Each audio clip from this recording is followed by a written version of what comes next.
You're listening to the Sass Says podcast. I'm your host, Christy Rocha, also known as Sass. I identify as a woman, a wife, and a mother. That should tell you a lot already. And over the last few years, I've learned the value of talk therapy. I have seen how my inner work not only enhances my own well-being, but also my marriage, my parenting, my relationships. And in fact, you wouldn't be hearing this right now if it weren't for the work I've done. My mission is to debunk the misconceptions and stigmas around what therapy is and who it's for. Let's normalize working on our mental health and seeking help when needed.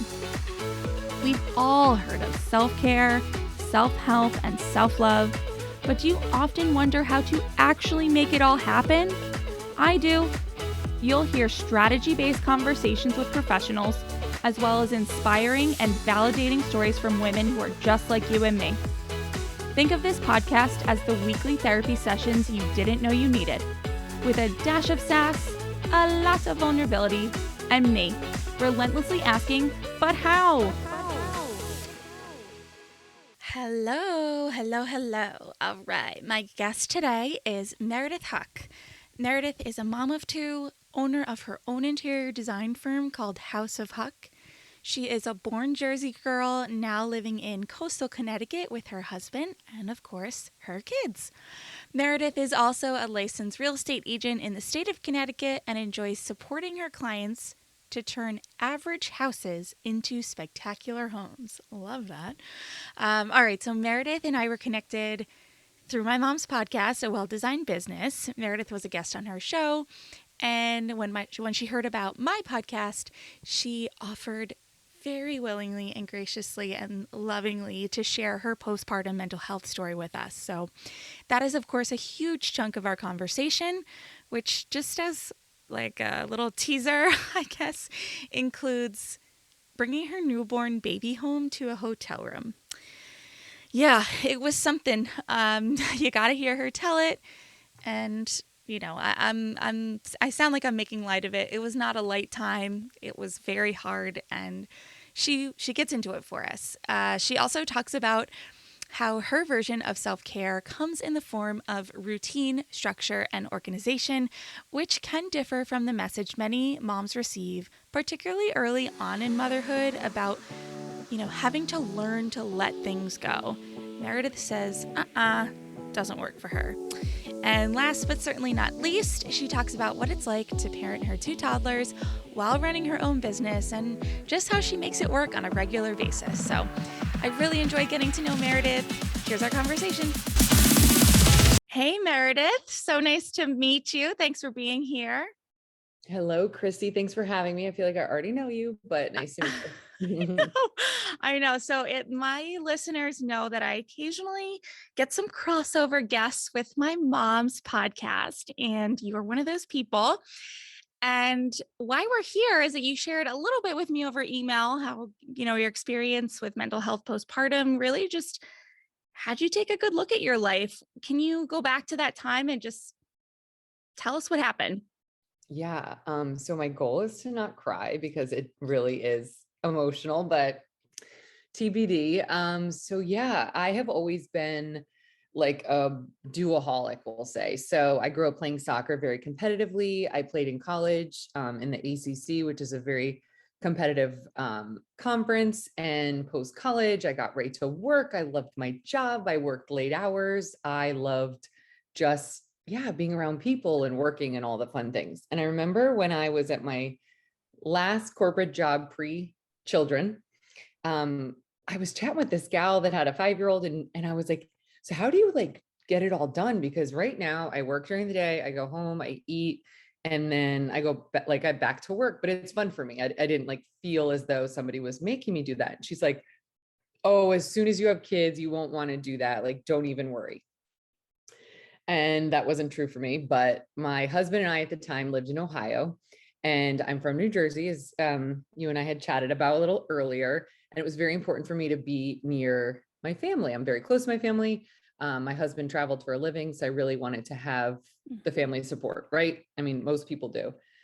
So at 38 weeks pregnant, those of you that don't know, 39 is full term. So, or I'm sorry, it's like when you're supposed to deliver. So 38 weeks pregnant, my husband and I got in the car, had sold our house and drove to a hotel in Connecticut.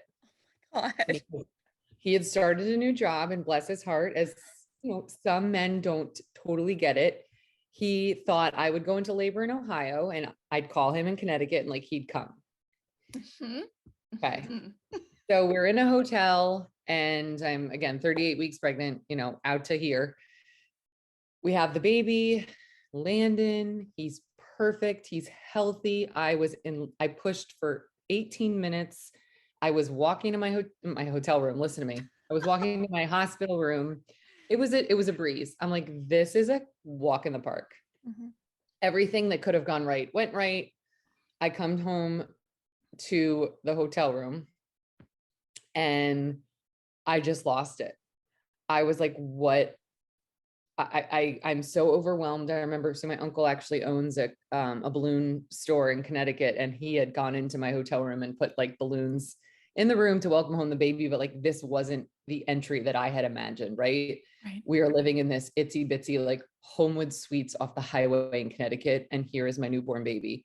And from that moment on, Christy, I mean, I'm very fortunate that I wasn't suicidal, but I was like whatever is directly below that. I gained about 58 pounds, and like I'm not a big girl. I think I consider myself fairly thin. So I gained 58 pounds, and by my 2 week checkup, now you're probably like 2 weeks. I thought it's 6 weeks. 2 weeks because my gynecologist was like, I need to check in on you. They were, you know, very concerned about me. I had lost all the baby weight and then some. Oh. Oh my. And I'm sharing that not because like, oh yeah, I fit into my bikini. Yeah, no, I not from like a yes, praise me. This is like shocking. no, Yeah. Yeah. I was so depressed and I couldn't eat and I wasn't sleeping, and it was so much more suffocating because like I had a great job, my husband had a great job. We were in a hotel that stunk, but like the company was paying for it. We were looking for a house. My son, he was healthy, he was beautiful, he was as a 7 pound 6 ounce baby would be. Like nothing in my life was wrong, yet I felt everything in my life was wrong. And you know, about 2 weeks into 3 weeks into our hotel stay, we found a house that I remember walking into with my husband. And this was pre-COVID. So like the showing was more than 15 minutes and there Mhm. were 77 offers on homes. And I remember walking through the house being like, huh, okay. And for those of you that don't know, the Midwest and coastal Connecticut prices are a little different. Mhm. We we had gone from a beautiful large house yard to a much smaller one. Mhm. And I remember looking at the house, getting back in the car. My husband's like, well, should we put an offer in it? And just again, started hysterically crying. And I was like, I don't know what I want. I don't want to be in this hotel. I don't really like the house. Anyways, we put an offer in on it and we did get it. And I'm currently sitting in it, recording this with you. And all is right in the world. But it was such a bad time, Christy. Um, and I guess the last thing I'll kind of share on that is, you know, everyone, so I'm like type A, organized, routine, schedule. At 8:15, we do this. At 8:17, we do that. I even joked in the email to you, like, as long as I'm out the door by 3:35 and 12 seconds, I'll get to daycare in time. And I had boxes everywhere Mm. and a 4-week-old Mhm. that wasn't sleeping, as most newborns don't. Mhm. Um, and I didn't know where to start. And so many people tell you, oh, let the dishes sit. Oh, enjoy the newborn snuggles. Oh, the boxes will unpack, you know, have your husband do that when he gets home from work. Not a type A person can't do that. Right.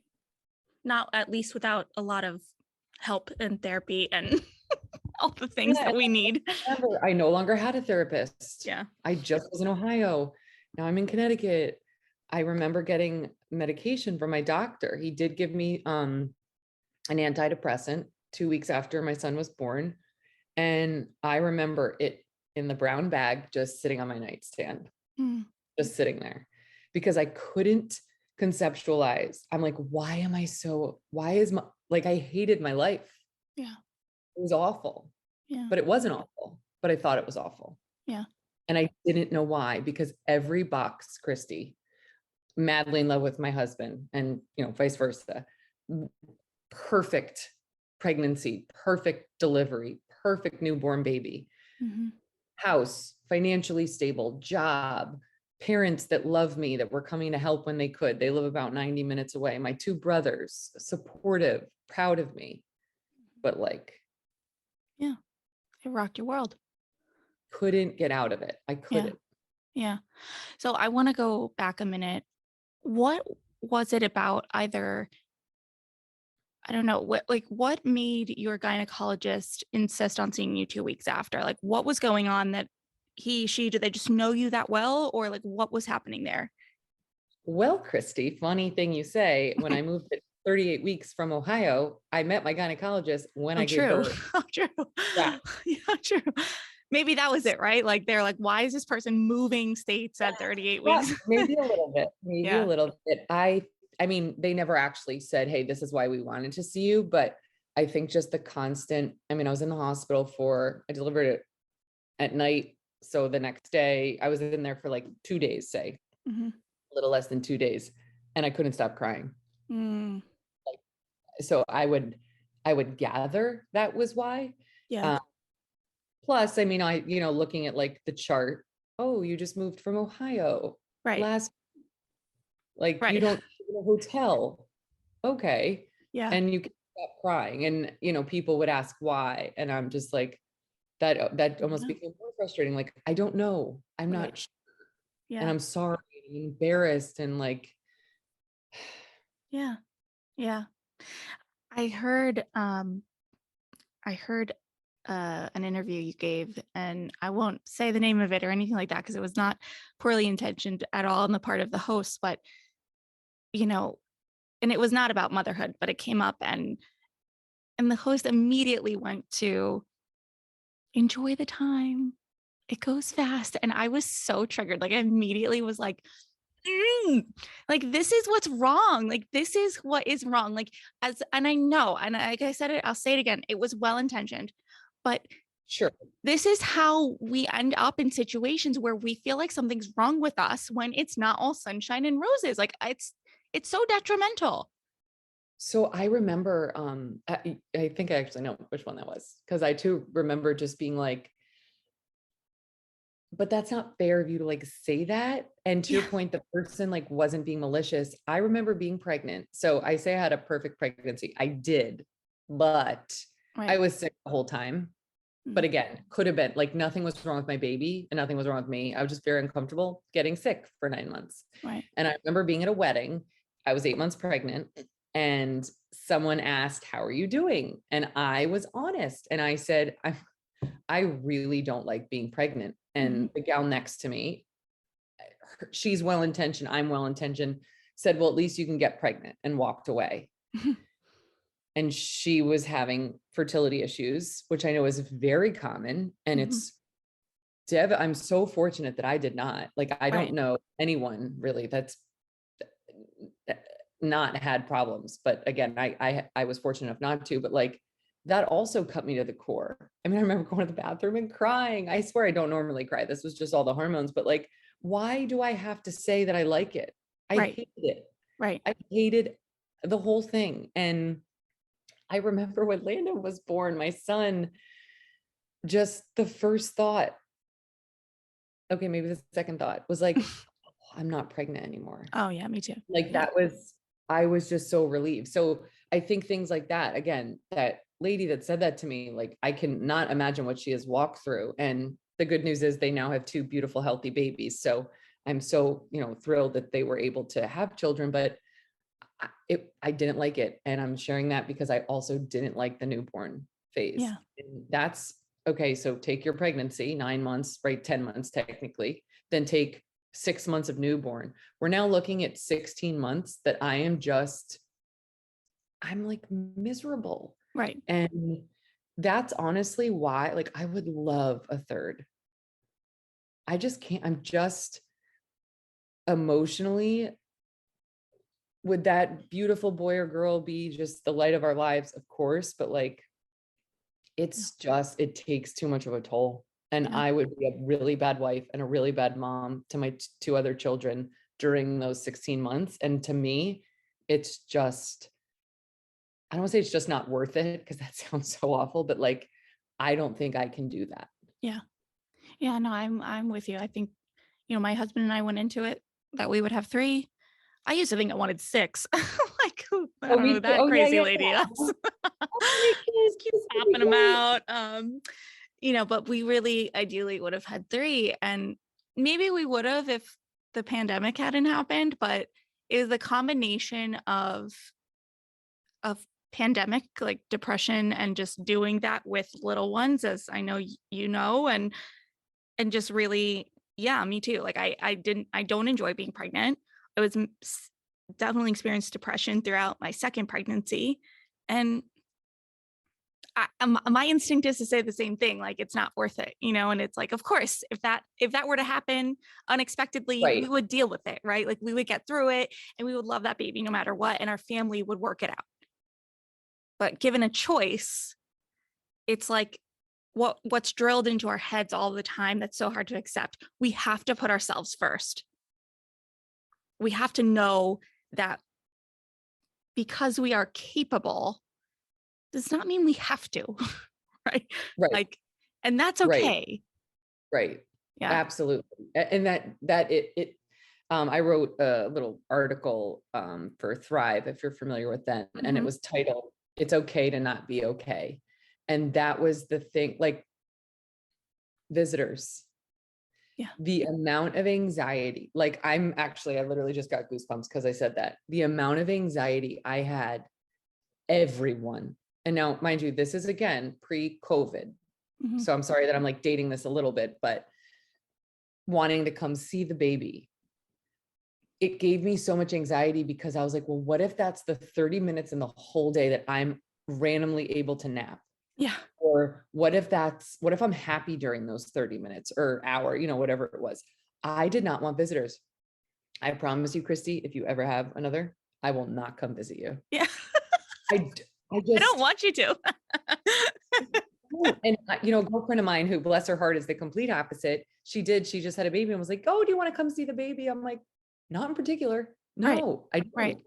I just, because did I drop off a meal? I sure did, but I Right. didn't even go say hello. Because Right. again, if it was the little itsy bitsy window that all 3 kids were sleeping at the same time, or maybe you were watching a show and dozing off and whatever. My neighbor, I'm going to have to give her this recording because she'll laugh. My neighbor and I joke, for about 4 years, I've had a sign outside my door that says, sleeping baby, please don't ring or knock. Mm-hmm. And maybe I still have it on my door. There's no one home right now. And I don't have a baby. I have 2 toddlers / kids.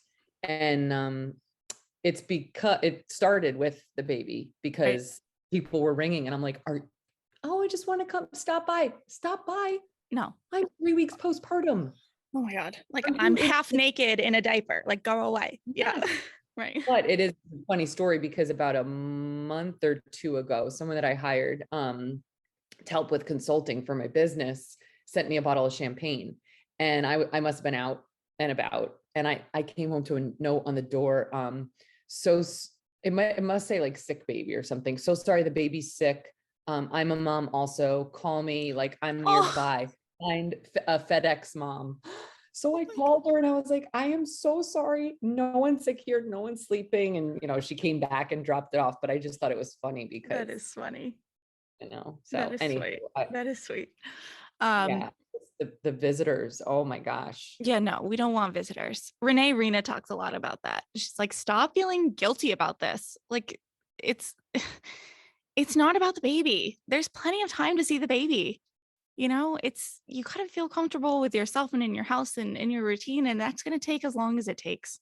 Um, And to I- my point, it's okay to not be okay. Like right, right. I don't know. I want to normalize that. You Yeah. can not be okay. Yeah. And I think, just hearing your background and knowing what I know about you, I think we're similar, and not that we're alone in this, but we're similar in that I think, especially when you're in, um, I don't know, I relate on being an athlete and doing the whole thing. It's like the path is very clear. You do this, you do this, you go to this, you get the trainer, you go to college, you play the sport. Like up until, I don't know, I just feel like what I'm envisioning is just like checking off achievement, achievement, achievement all of your life. And then here we are with people we want to be with. We're married. It's okay. Oh, obviously next is baby. Have baby. And like there's no part of me, I'll speak for myself, that thought that I wouldn't just be able to like, in a way, it sounds so ridiculous now, but check off motherhood as okay, achieved, and Yeah. it's like, what? Well, I remember also I mentioned like the boxes that were piling up, and so many people, if I heard it another time, they were getting hung up on, oh, just leave the laundry. I can't leave the laundry. I can't. I don't, were we recording or not when I said, oh, can I like do my laundry while we chat? Like, Yeah. but like that's who I am. And if you can leave the laundry, Christy, awesome. Good for Right. you. I Yeah. can't. Yeah. So many, we did sleep training, and that is what got me out of my depression, just quite Okay. candidly. I was able, because what was happening, I hope I remember that thought that I just digressed from, but what was happening was since I wasn't, since I wasn't sleeping, I need Mhm. like 12 hours a night, for being totally honest. Mhm. Um, love me a good nap. But since I wasn't sleeping, I was cranky. Since I wasn't sleeping, I didn't want to be around people. I didn't want to my point of the visitors, like, what if that was when I could nap? If a friend was like, 6 weeks in to my maternity leave, oh, do you and the baby want to like grab lunch? Sounds good today, but it's tomorrow. What if we have a really bad night with the baby and Right. I'm exhausted and don't want to get out of my pajamas / don't want to get out of my bed? Then Right. what? Now I have to cancel on you. Now I feel badly. And it was this like cyclical disaster. Right. So what I found when our first Landon got a little bit older, I'm talking like 2 months, 3 months, he was sleeping better-ish, but I would rock him into like a comatose state where like you could flip him upside down and I think he'd stay asleep. I'd put him in the crib. It would be 8 o'clock and I felt terrible. I'd go downstairs and say, good night, honey. Because I didn't know, was he going to wake up one times or 11 times? And I know not everyone is this fortunate. I have a like superhuman husband that, and I quote, loves the newborn phase. So as long as the kids were waking up 2 or less times, he'd do both feedings. Mm. Once it got to be like 3, 6, 9 times in one night, he needed to like tap me and it was my turn. Right. But I didn't have a relationship with him because during the day he was working, I was mom, and then bedtime, I'd put the baby to bed and then I'd go to bed. Mhm. So when we got the sleep consultant, it was, I mean, it literally, it changed my life. It Mhm. was the medicine that I needed. Did I take that antidepressant? I did for about 6 months after I had Landon. But once we got a sleep consultant, and to your point on like, check, check, I needed the predictability. I needed to Yeah. know that he was going to go to bed at 8 and I'd see him at 7 the next morning. Yeah. And I needed to know that on the rare occasion, if I did hear him, something actually was wrong, because I knew he was a 12-hour, 11-hour sleeper. Mhm. And I needed to know that he was napping the next morning from 9:30 to 11:30 and 2 to 4, because then I could do things during those non-sleep times. But if I didn't do the sleep training, I just was like, I don't know, is this nap going to be 12 minutes? Is it going to be Right. 2.5 hours? I remember my mom once over visiting, and Landon must have been asleep for 4.5 hours. And at hour 1, I wasn't doing anything. So, oh, he's probably going to wake up soon. I can't start that task. He's probably going to wake up. Next thing you know, 4.5 hours pass of a 3-week-old's nap, and I've done nothing. So that really, really was helpful with him. And then our daughter Kennedy is just 14 months younger, and that was a game changer as well. Oh, I wanted to make sure you wanted to not forget your train of thought. You were talking about if you can leave the laundry, good for you, but you Oh, can't. I told you I'd forget about that. Yes, I needed like we go to bed with a clean house, and that's just how my Yeah. husband and I operate. And I have so many friends that will say, oh, you're so lucky your kids don't sleep in bed with you, or oh, well, I was up again 4 times with my 3-year-old or whatever. And a friend that was nursing their toddler essentially at 2.5, and oh, I can't stop. I can't get him to stop. And my kind of comment back to that is like, but do you want to stop? Right. Insert whatever it is. And if you don't, like, that's okay. If you want to sleep in bed with your 5-year-old and maybe your husband or maybe not, Hmm. do it. Right. I would never, but that doesn't mean that you can't. So to the laundry point, you can leave the laundry. Awesome. Super jealous. I can't. Yeah. I need, it's like what can calm me to go to bed. Otherwise I go to bed and I'm It's just like, oh my God, I yeah. have laundry, and then I have to pack lunches, and then I have to mop. Oh, I can't forget to clean the playroom. Yeah. It's that hypervigilance. Yeah. Oh my God. Yeah. Yeah. It's funny. I'm that way, but where my depression kicks in is when I have the feeling of I can't leave the laundry, but then I do because I just can't physically get up and do it. And then that is like the spiral that keeps on spiraling. It's like, and it's so funny because laundry is like a trigger of mine, or like not a trigger, but it's a signal of mine. Like I can, I can sort of, I'm better at doing it in my head now, but if I start a load of laundry and it's like days before that laundry is folded and back in the drawers, like I kind of know something's up, because otherwise I cannot walk by it. I will just do it. I have to do it. But it's like that slippery slope of, oh my God, there's another load of laundry. And then I kind of like start to rebel. And then it spirals into the shame and the guilt of, you haven't done the laundry yet. You haven't finished it yet. It's Yeah. And I wild. don't, you mentioned shame and guilt, and that's so interesting because obviously we're only doing this to our side. It's not like, your husband's like, Right. shame He doesn't you, care. Christy, outside tonight. But Right. it's, it's just like it sounds like your like innate personality. Um, and it's, it is challenging. And another thing would be, oh, just put the kids in front of the TV. They're fine. My husband and I don't really watch TV. My kids don't really watch. I don't even own an iPad, period. So Mm-hmm. I don't have one personally, but also my kids don't. And, so when things are getting chaotic here from 5 to 8 at my house, between pickup and bedtime, and maybe most people would turn a movie on or TV, like I can't do that. Right. And I can't tell you why. Right. That's the distinction.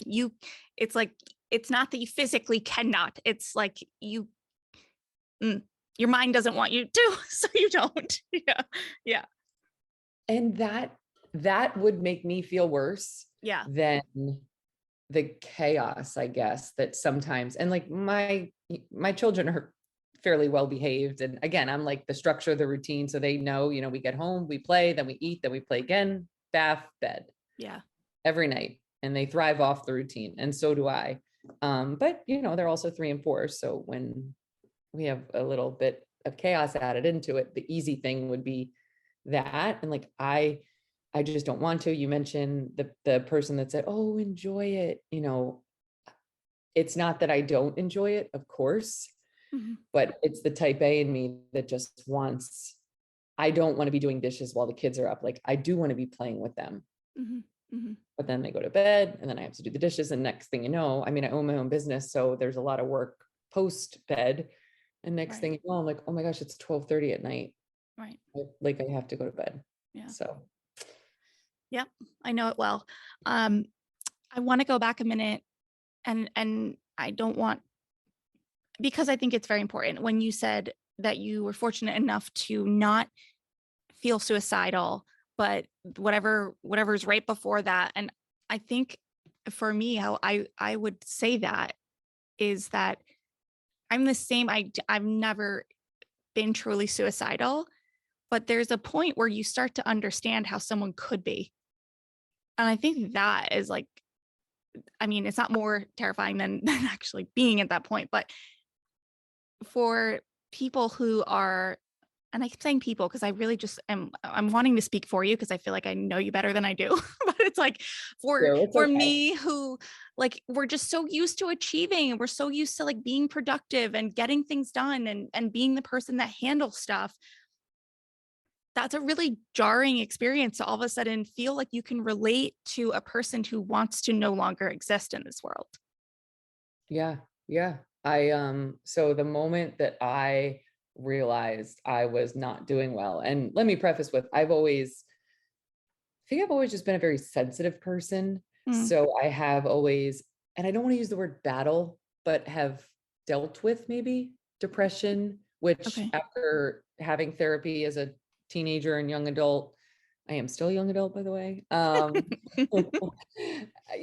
I think it was more a lot of my anxiety Mm, coming through than depression, but nevertheless, um, I remember my husband had started a new job right when we moved from Ohio to Connecticut in a hotel. It was like the trifecta, the baby, the new job, the new house, but that's for another day.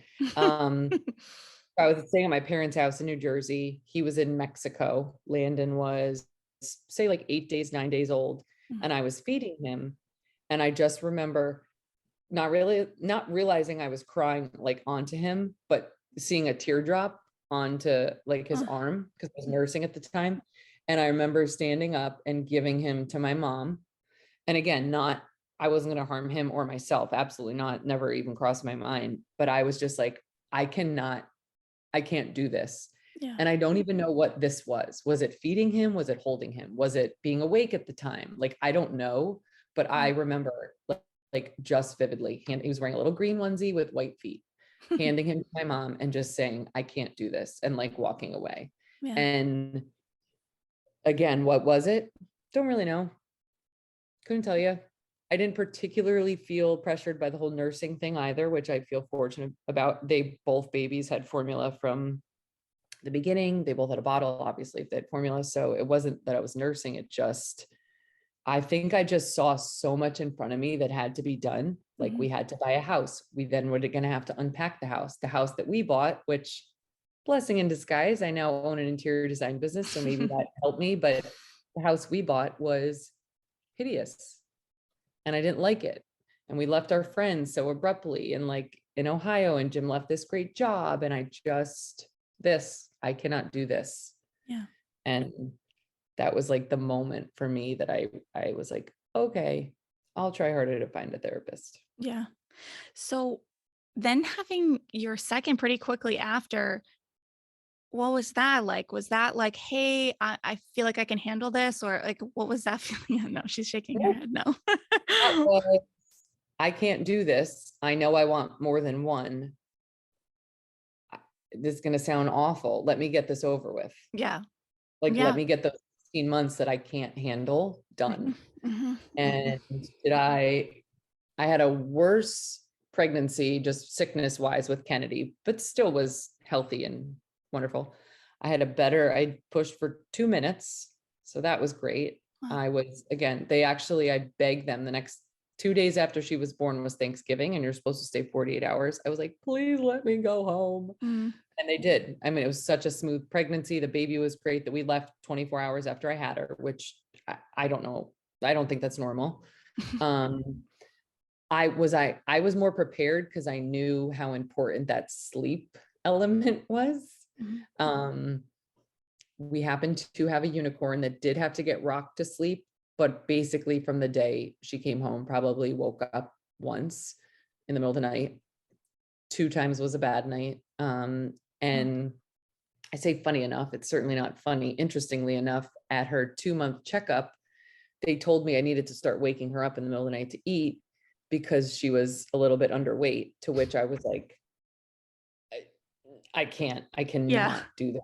Did you do it? So we added another feeding during the day because I had her essentially on this schedule, like immediately, Yeah. because I knew the schedule, the predictability Mhm. was going to get me through it. And we did. But you know what, Chrissy, that was, so I went back to corporate after that. And I am so embarrassed to say that I purposely stopped nursing her before I went back to work, because the first time when I went back and was in like a closet with an extension cord and like Awful. no, Yeah. no light pumping, Right. but oh my gosh, shoot, I'm like still pumping, but like I have this meeting. Oh my God, what do I do? Yeah. I couldn't handle that.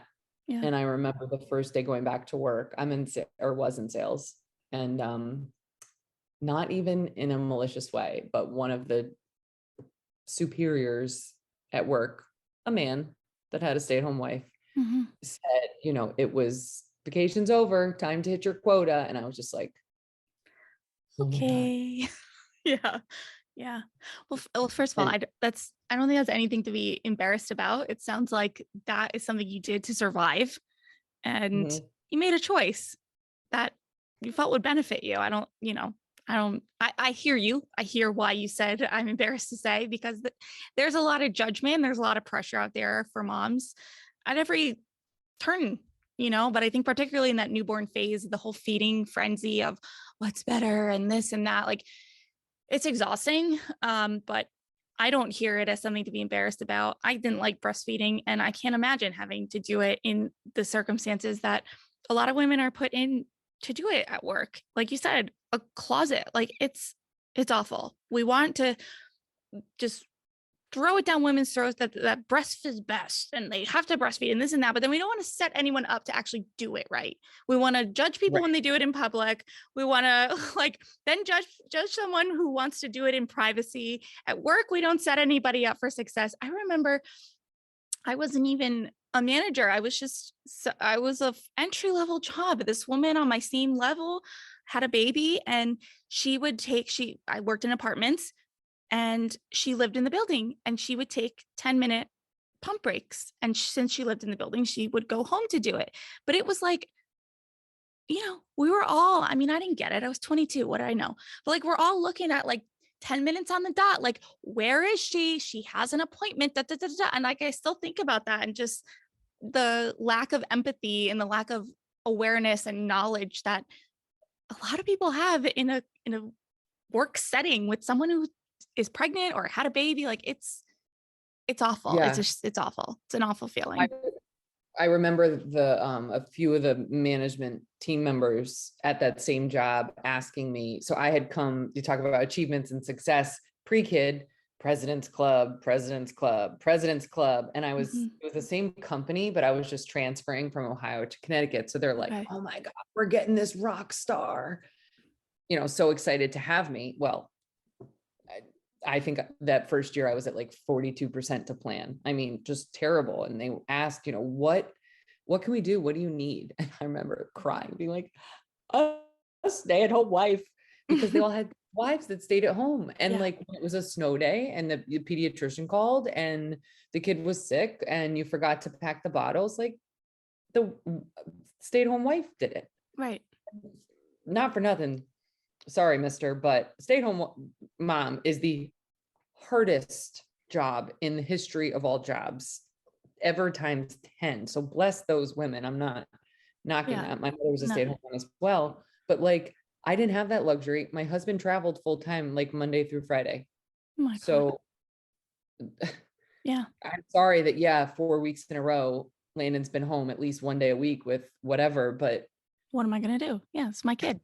Yeah. sorry. And like, don't make me feel badly for that. I mean, I think about, it was butts and seats at 8 o'clock and you couldn't leave till about 5:30 with when I had Landon, and Kennedy, I guess.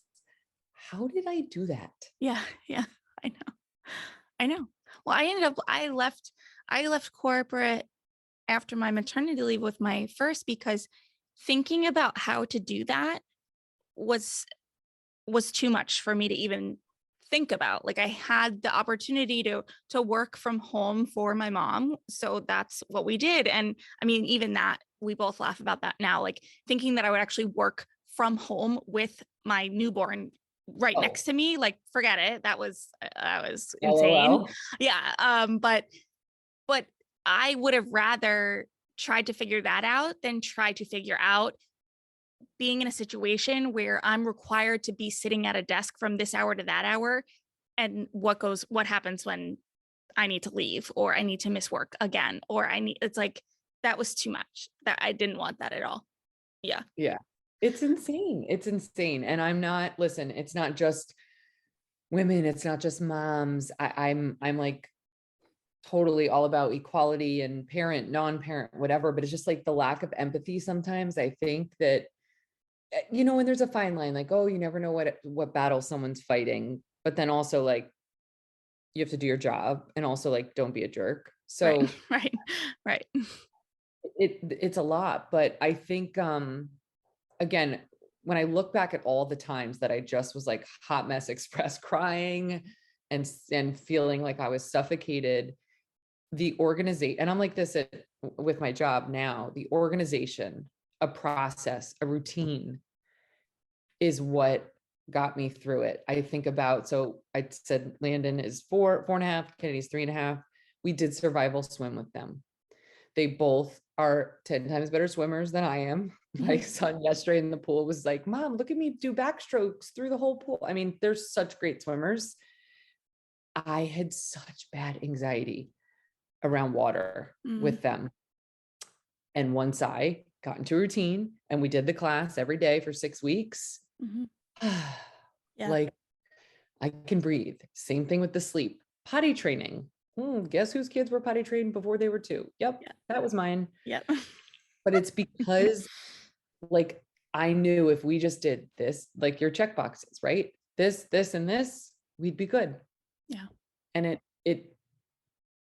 our family dynamic thrives off of it. And I would love for someone to hear this and understand that, like, it's okay. Well, one, to not be okay, but two, to need that controlled chaos, if you will. Yeah. Because what frustrates me so much and still is just the repetitive, leave the mess. Don't worry about the schedule. Don't worry about sleep training. Don't worry about, that's fine if that works for you. I have so many friends, like I said, who still, the kid wakes up 3-4 times a night. They're not a better parent. I'm not a better parent. They're not a worse parent. I'm not a worse parent. This works for me. And it is how we, for lack of better words, thrive. I mean, my husband still travels for a living. It is a lot with 2 toddlers. And oh, by the way, my business has been open for a year. Like, Yeah. Yeah. Yeah. I think unfortunately, I think social media has a lot to do with that, because mhm. we we saw social media as go through this phase of such curated perfection motherhood, and it does show some of what you're talking about, right? It shows like just the highlight reel of a kid who has a sleep schedule, who eats food on at a table, and who, is potty trained. And I think the way that it was unfortunately presented on social media was that there weren't also real parts of it, right? Like potty training, great. They were potty trained before they were 2, but it didn't mean that it wasn't a chaos trying to do it, right? Like potty training is potty training. And then Oh, we're yeah. sort of seeing this shift right now in on social media with motherhood, where it's the mothers that are showing the quote unquote realness of motherhood that are getting a lot of the attention. And I think ultimately what I'm trying to say is that we require moms to like identify as something. It's like, are you the put together mom? Are you the hot mess mom? Are you the Pinterest mom? What are you, the working mom? It's like, we're all a little bit of all of it, I think, and it's not about I'm better, my kid's better, because just to use the same example, they're potty trained by 2 and yours is 3.5 and they're not. It's we're all just doing what works for us. Like, And your kid, like, and your let's not forget kid, right? I mean, the of kid, course, the like, kid, right? Yeah. that's another thing. One of my another friend I have um has been saying how like her son is so scared of the water, and I wish that he could swim, and I have anxiety and he has anxiety, but like she doesn't want to do the program that we did. And again, that is like totally okay. We have different lifestyles, different kids. I think my anxiety is like level 55 on a scale 1 to 10. So Right. it's just, again, it's what worked for me Yeah. and my family at that time. And it's funny too, because we won't have a third, but if for, to your point, if we did, we would love the baby and it would be the most wonderful thing ever. But I'd probably be like the best newborn mom ever because I experienced like, Yeah. Yeah. Well, I don't know about you, oh, but I felt a lot of healing in even just going through it again with my second. Like my first, I didn't even realize how anxious I was and how miserable I was until I did it a second time. And I was so much more relaxed, you know, 2 weeks later, a global pandemic, but I was so much, yeah, my son was born February 21st, 2020. Yeah, oh so that was God. interesting. But Oh my God. I did not know that. yeah, and that had its pros and cons. For example, no one could visit me. That was nice. Um, Ooh, I my like that. yeah, it was good, but it was also terrifying, right? Um, but yeah, it just I was I remember feeling like I could look at him like a baby, like he was my baby. Whereas my first, every bit of me wanted her to just be my baby, but she was also kind of like a project.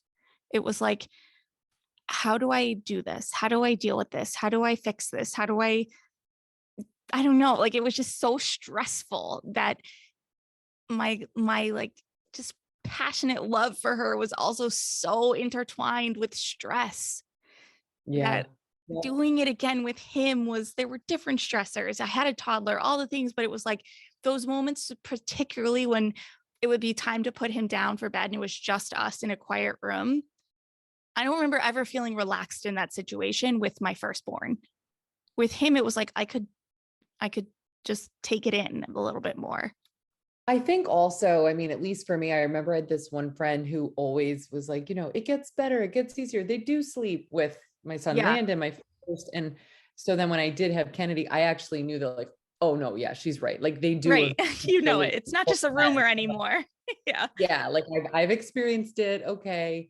Um, but yeah, those first, few weeks and months, and I wish I could be the newborn mom that like just glows and loves it. And but that just wasn't it just it wasn't meant to be for Meredith Huck, that's Yeah. for sure.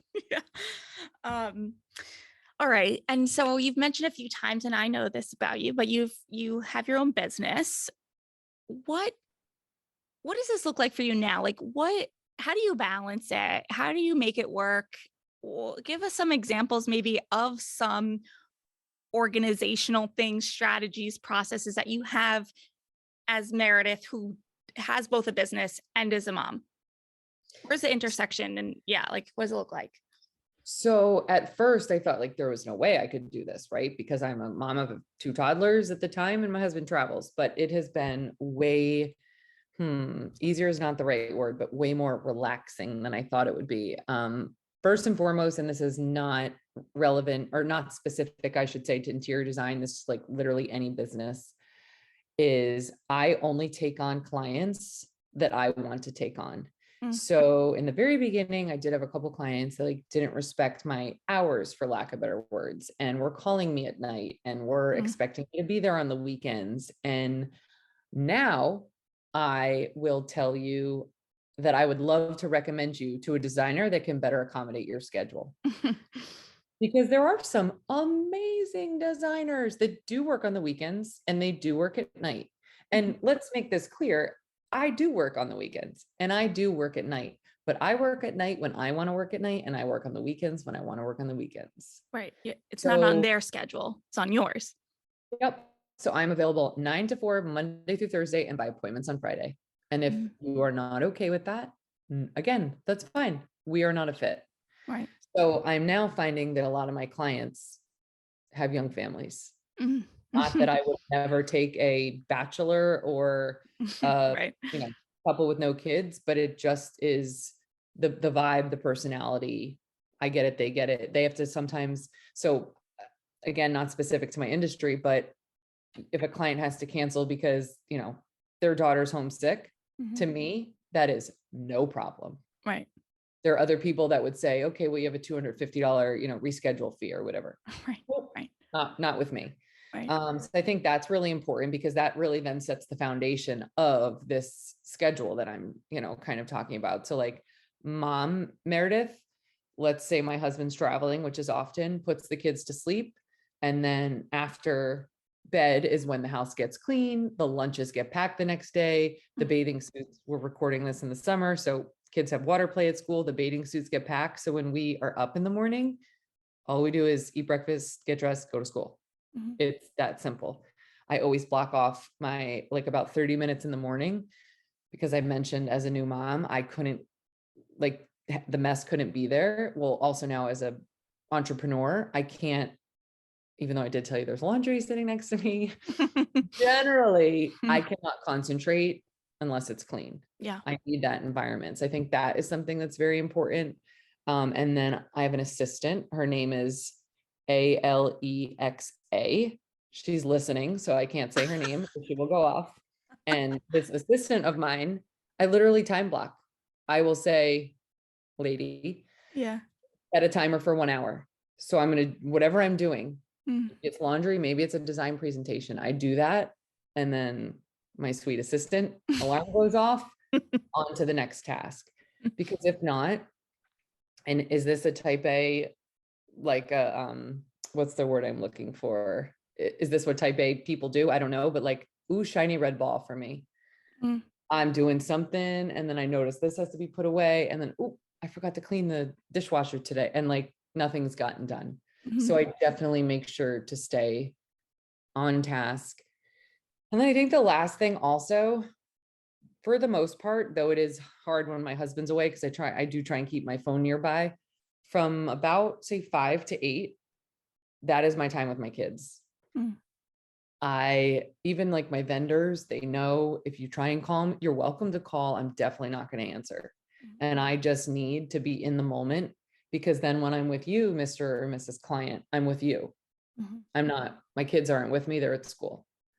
So I think being present where you are is very helpful too. I think more gets done. I think you become respected more, that you're not like trying to do 15 things at once.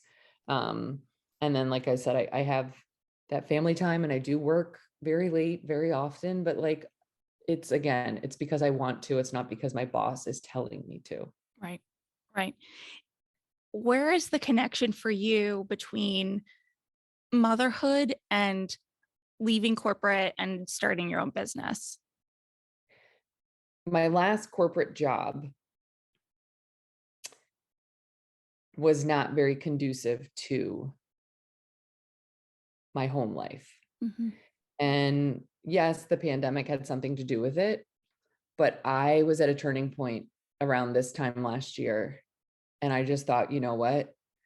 A wise woman named Luann said, if not, oh shoot, now I forget. If not you, then who, right? If not Yes. now, then If not you, who? Yes. just do it. And Yeah. I decided that if I wanted to be the mom I wanted to be, the Mhm. wife, the employee, for lack of better words, even though I'm my own employee, like I had to try this. Mhm. And the fact that I was able to go to my son's first field trip ever Mhm. in June because I work for myself and can do that is like done. Yeah. And I had told myself, so to your point about like being the achiever and checking the boxes, an athlete, and like Mhm. this is I mean in college, my classes were scheduled around soccer. My when I ate was scheduled around soccer. My days off were scheduled around, everything was scheduled around soccer. And then I Mhm. stopped playing because I graduated and was like, oh, like what do I do now? So being the overachiever or thinking I'm an overachiever, I thought, you know what? Kennedy's 3, Landon's 4, or at the time 2 and 3. I have 3 more years until my youngest is in kindergarten. Mm. If in 3 years I am not successful and I was, whatever success meant to me, if I didn't check the box that needed to be checked, Mhm. I'll go back to corporate. Mhm. No big deal. Like, what is the worst that can happen? Yeah. I'm not I don't have the stay-at-home mom bone in me. Mhm. I'm a way better mom and a way better wife. Jim will tell you that. But So I do need that. I do need that structure, right? And that me time. But I just figured like if I didn't succeed, and again, that was to, however I determined success was, big deal. I go back to work. So I think just having this, and I won't, by the way, I have checked that box. I have succeeded. Mm-hmm. But I think like if I, just continue on this path of like organization and structure and the routine, yeah, I don't see how I could go backwards at that point. Yeah. It's funny because to hear you talk about how your anxiety is at a level 50, but then to have sort of the presence of mind and calmness to say, what's the worst that could happen? To leave a steady corporate structured environment to go out on your own to be a business owner. I mean, it's a whole ball game and a half to open your own company. And that's just funny to hear that self-proclaimed anxious person is kind of just like, yeah, you know what, let me go for this. So I do think I'm very, very fortunate, and I know that I am, but I think if I didn't have the financial stability, then Sure. then that would have been like, oh my God, like where, I needed, but I'm Right. fortunate that, my husband was able to carry the load for us. And everything that I was always doing was just, icing on the cake, for lack of better words. Mm-hmm. So take the finances out of it. Which is a big part. Yeah. Yeah. Yeah. And I just couldn't, like, Christy, I having to tell someone that my daughter was still sick and it was 5 days. And Right. I was, okay, last story, I promise. But my son, Landon, he crushed his fingernail Oh. 2 years ago and we were at the hospital all day long the day after. And he needed to go under anesthesia to have his nail taken off. I'll stop there. But I didn't have my phone out, but I had my watch on so I could read text messages. And it was 10 o'clock. And I texted my boss at the time, so sorry, this happened. I'm going to be out of pocket all day. Just took a look, and at my calendar. I don't, yeah, I'm going to be out all day. And I get a reply. Landon is sitting on my lap, like beside himself, mind you. I should have Right. never even read it. And she said something of the nature like, oh my goodness, I'm so sorry. Please take care of him. When you get a moment, please take a look at your calendar and reschedule the meetings that you have. And I was like, I felt really badly because I needed to be in the moment, and I could tell I was angry, but obviously not angry at Landon, and he needed me, and I just Right. didn't answer. And I'm thinking to myself, okay, I know we don't curse, so I'm not going to curse. Are we serious here? Yeah. I'm at a I hospital with my baby. Like, stop. Yeah.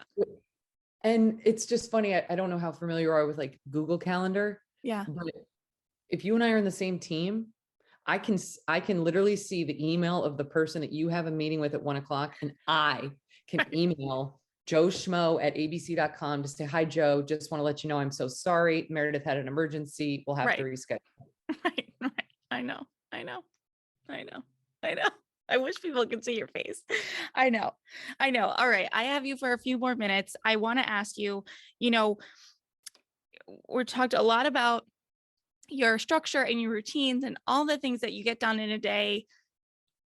How do you unwind? How do you take care of yourself? What does self-care look like for Meredith? I am laughing because my dad is always like, you're so uptight, just relax. Um, I will say I am not the most relaxed person. So it's something I'm working on, Christy. Mm-hmm. I more going against the grain. I don't talk about my mommy juice. I'm not a big drinker. I'm comfortable in my own skin, and I'm fine to share that.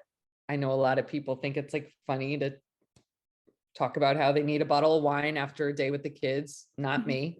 Mm-hmm. Um, I think I just unwind with my hobby that now is my full-time job. It's Mm-hmm. what my husband and I enjoy doing together. Um, it's something that we have in common. So I just think anything that has to do with kind of like interior design and being creative and thinking outside the box we definitely like to go for walks at night when, the kids have gone down to sleep. If, a sitter can get, like a neighbor can come over or something like that. But it is funny that you say that, because I think that's something I need to work on a little bit better, is the unwinding part, Yeah. because it's being a mom's a lot. It is. And I probably don't take care of myself as well as I should. I don't have my nails done, as you can see. Haven't gotten a I don't massage, either. Yeah. haven't gotten a facial. Thought about doing makeup for this, but was like, you know what? They need to see the real Oh, Meredith. I mean, please, no, we don't do that around here. Like, you get what you get when I sit down, depending on the kind of day it is. But yeah, I certainly did not mean any judgment in the unwinding question. I just more, you know, I think it speaks to this conversation. It's like, if you're happy the way it is, you I know, think that's it, it's, Christy. yeah, I it's like, think, you don't need to fix it if it's not broken. You're not like, like wow, I I wish said, I had more time to myself. It's like, I have the time I have and I'm good with it. yeah. And you know what? I actually never thought about it that way. And thank you, because again, friends that get their nails done every other week, friends that have the monthly massage, I don't know. It's never been me, and I just don't know if it ever is. Not that I hate that, I say self-care, you say self-care, and it's like that Yeah. automatically I'm going to like a spa day. Right. I don't really, again, a lot of people like to sit and read books, and I appreciate that you're saying you weren't trying to make me feel badly. It is something that I need to work on, is just being still and being in the moment. Because people, like with my husband, they just joke all the time. We're renovating a rental right now, and he works full time and travels full time. He's there till like 3 a.m. It's bonkers. Yeah. So sometimes it is good to just wait. Can I flip the question on the host? What do you do for self-care? Well, that depends. I spent about a year and a half now trying to change my mindset on what self-care is. So I used to think of the things that you mentioned, nails, spa days, you know, happy hours, time with friends, things like that, things that feel more stress than they are worth, to try to Yes. coordinate. Yep. So I don't know. I always use the example of like, sometimes I just take a little walk to my mailbox when I need to get some sun or to get away from my kids for a minute. Or I, when I'm doing housework, I will put music on earbuds or a podcast in my earbuds so that I'm enjoying that a little bit more. Yeah. Um, it's breath work. Yeah. I think It's like knowing you when I even, need a walk, it's asking I for think help, organize. honestly. Go ahead. Oh, out of that. Organizing, I think, is therapeutic for me. Having like the laundry folded and put away, bonus points. Yeah. So that actually, I think, wow, I'm really glad you said that to me. Yeah. That's my self-care, and I'm sticking to it. Yeah. I mean, if that feels good, it feels good. You don't have to, that's one of those things that is, you know, I say it's a lot. Like, no one can tell you what self-care should be for you. It's, as long as you're doing what it is for you, then excellent. Yeah, I feel like I need to ask, like, do you accept insurance? Because I get to like skip my therapy this week. This is awesome. That's the biggest compliment someone could ever give There me. you go. So it's fine. Oh my goodness. Well, I will let you go. This was excellent. I feel like we could go on for another few hours. Perhaps there's a part 2 in the making, because I still have some questions I didn't get to. So, Meredith, thank you so much for your honesty and for sharing and your time. I really appreciate you. Oh my gosh, Christy, I feel super blessed to have met you, and I hope the Jersey connection, I get to meet you in Yes. real life soon. Yes.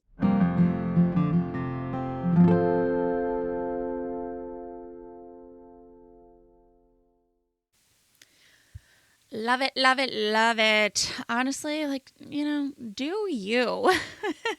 I feel like that is kind of the moral of this story. But, I'm sure you do too, but I resonate so much with Meredith's story, from being a high achiever, an athlete, to somewhat feeling like we got smacked in the face with motherhood, to loving life when it's clean and organized, to thriving in an environment where we have time to fulfill our needs, our wants, and our desires, even when that comes in the form of work. I think we have all felt some of this before, right? That being said, I truly appreciate Meredith so vulnerably sharing her postpartum experience, the types of feelings that she described, having it all but feeling miserable, unable to get up and do it, whatever it is. While these feelings in postpartum can be common, they're not normal. And I want to say normal in air quotes because the postpartum experience is so personal to each mother that it is hard to categorize or qualify. But I have heard enough stories to know that whatever you have in your head right now, whatever you were thinking about when Meredith was telling her story, your deepest, perhaps most painful, shameful, or embarrassing feelings and thoughts towards motherhood, I guarantee someone else has thought them too. Many others have thought them. And, that is why I will always say absolutely yes to any woman who wants to share her postpartum mental health story, because this is how we start to really normalize postpartum mental health. This is how we help those women who perhaps are pregnant right now and don't know what to expect, or are thinking about becoming pregnant in the future, or who are newly postpartum for the first time. Or honestly, I've heard so many stories of women who go through a second or third pregnancy and the postpartum period is so different from the first that it's almost like they're going through it for the first time again. So this is how we help every category of woman, every category of mother understand what's happening, what you can do about it. And most importantly, I think this is how we let them know and we remind ourselves that we're not alone. And so I appreciate you, Meredith, so much. So wonderful getting to know you. We have so much in common and I look forward to connecting with you in the future. I thank you for listening. Thanks so much. I'll see you next time. Bye. Thank you so much for tuning in today. Sass Says is a production of Luann Nigara, Inc. This podcast is meant to be educational and not meant to replace professional therapy or professional medical attention. To learn more about today's show and what's new in my world, head over to sasssays.com. Thanks so much. Talk later.